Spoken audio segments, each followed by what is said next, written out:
Supreme court ने 3 मार्च 2025 को एक अहम निर्णय सुनाया। रजनीश सिंह @सोनी बनाम state of Uttar Pradesh owner. यह मामला शादी का झांसा देकर संबंध बनाने जैसे संवेदनशील विषय से जुड़ा था। पीड़िता ने FIR दर्ज कराई थी कि 2006 से लेकर 2022 तक यानी लगभग 16 वर्षों तक आरोपी ने उससे विवाह का वादा करके शारीरिक संबंध बनाए। शिकायत में आरोप था कि आरोपी ने बार बार शादी का आश्वासन दिया, यौन संबंध बनाए, वीडियो और तस्वीरें लेकर ब्लैकमेल भी किया और कई बार जबरन शारीरिक संबंध स्थापित किए।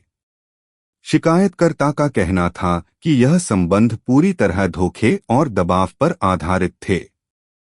लेकिन सुप्रीम कोर्ट ने इस मामले की गहन जांच की। अदालत ने पाया कि इतने लंबे समय तक चले संबंधों को पूरी तरह से धोखा या जबरदस्ती कहना तर्कसंगत नहीं है। यदि वास्तव में केवल शादी का झांसा होता तो 16 वर्षों तक लगातार यह रिश्ता संभव नहीं होता। इस दौरान शिकायतकर्ता ने कई मौकों पर स्वयं को आरोपी की पत्नी के रूप में प्रस्तुत किया और परिवार समाज में भी इस रिश्ते को सामान्य रूप से निभाया। कोर्ट ने कहा कि कंसेंट यानी सहमति एक महत्वपूर्ण पहलू है।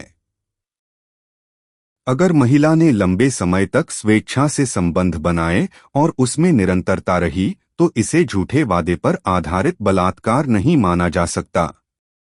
अदालत ने यह भी रेखांकित किया कि शिकायतकर्ता के बयानों में कई विरोधाभास हैं। कई बार उसने अलग अलग बातें कहीं जिससे उसके आरोपों पर विश्वास करना कठिन हो गया।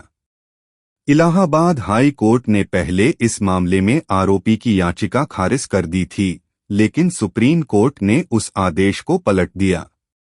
अदालत ने साफ कहा कि इस तरह के अभियोजन को जारी रखना न्याय का दुरुपयोग होगा। इसलिए FIR और उससे जुड़े सारे अभियोजन को निरस्त क्वॉश कर दिया गया। इस फैसले का व्यापक असर यह होगा कि फॉल्स प्रॉमिस ऑफ मैरिज वाले मामलों में अदालतें और अधिक सतर्कता से काम करेंगी। केवल यह कहना पर्याप्त नहीं होगा कि शादी का झांसा देकर संबंध बनाए गए।